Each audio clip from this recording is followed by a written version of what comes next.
আসসালামু আলাইকুম। আজকের ভিডিওটা খুবই গুরুত্বপূর্ণ। রাগ নিয়ন্ত্রণের সবচেয়ে কার্যকরী একটা কৌশল। তো এক মুরিদ পীরের কাছে গেছে সেবা করার জন্য।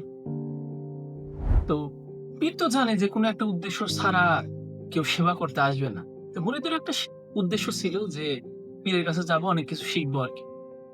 তান্ত্রিক-মান্ত্রিক। তো মুরিদ ১ বছর, ১.৫ বছর, ২ বছর শেষ হয়ে গেল। তারপর ওই পীর ওই মুরিদকে কিছু শিখাইল না।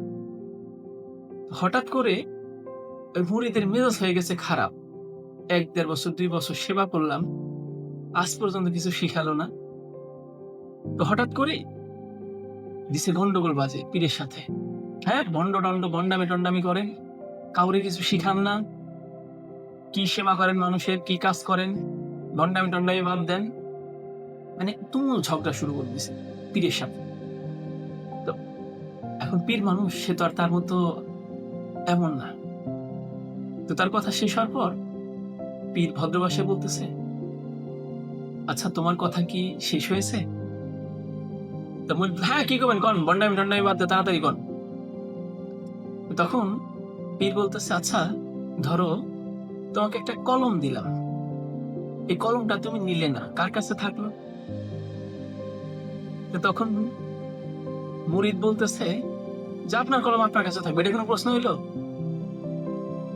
তখন পীর বলতেছে, "আচ্ছা, তুমি যে আমাকে এতগুলা কথা বললা, শোনাইলা, আমি এই কথাগুলো নিলাম না। তাহলে কথাগুলো কার কাছে থাকবে?" এই কথা শোনার পর মুরিদের চোখ মুখ একদম লাল হয়ে গেছে লজ্জায়। সো আমাদের লাইফটা চেঞ্জ করার জন্য বা হ্যাপি থাকার জন্য খুব বেশি থিওরির দরকার নেই। অন্যে আমাকে কষ্ট দিল, আমি নিলাম না, হয়ে গেল। আমাকে অনেক কথা শোনাইলো, আমাকে রাগ তুলে দিল, আমি নিলাম না। সিম্পল।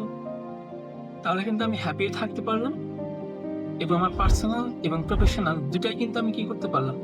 স্ট্রংলি ম্যানেজ করতে পারলাম। কারণ আপনার হ্যাপি থাকা মানে আপনার পরিবার হ্যাপি থাকা, আপনার প্রফেশন হ্যাপি থাকা। সো সবসময় চেষ্টা করুন ভালো থাকার। Thank you.